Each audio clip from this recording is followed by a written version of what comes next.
Մենք մեծագույն հարգանքով ենք վերաբերվում Ռուսաստանի Դաշնությանը եւ նրա շահերին, բայց Հայաստանի երկաթուղին ռուսական կառավարման ներքո լինելու պատճառով հիմա մենք կանգնած ենք Հայաստանը միջազգային երկաթուղային ցանցին ինտեգրելու պատմական այս հնարավորությունը կորցնելու վտանգի առաջ։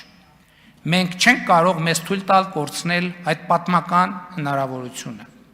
Այս է պատճառը, որ Ռուսաստանի Դաշնության մեր գործընկերներին խնդրում ենք ճկունություն ցուցաբերել եւ կոնցեսիայի իրավունքը վաճառել Հայաստանի եւ Ռուսաստանի համար ընդունելի երրորդ երկրի։ Կրկնում եմ, Հայաստանի եւ Ռուսաստանի համար ընդունելի երրորդ երկրի։ Ընդ որում, բոլորիդ ուշադրությունն եմ հրավիրում այն փաստի վրա, որ այս համանգամանքներում ավելի է ակտիվացել Թուրքիայի տարածքում Կարս Դիլուջու, այսինքն Կարսից Նախճեվան երկաթուղու կառուցման ընթացքը։ Հասկանալի է, որ մենք չենք կարող արգելել կամ արգելակել այդ երկաթուղու կառուցումը եւ պետք է առերեսվենք այն փաստի հետ, որ երաս ախուրիկ երկաթուղին պետք է մրցակցի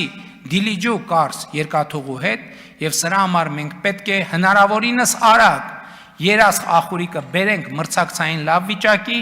եւ հետագայում էլ ապահովենք երկաթուղու կողմից ծառայությունների բարձր որակը եւ մրցունակ գինը։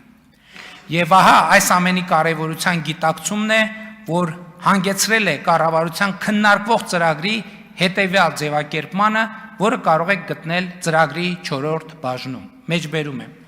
Երկաթուղու հավատարմագրված կառավարման համակարգը վերանայվելու է այնպես, որ չխոչընդոտի Հայաստանի Հանրապետության միջազգային տրանսպորտային համակարգի ինտեգրման այն պատմական հնարավորության իրականացմանը,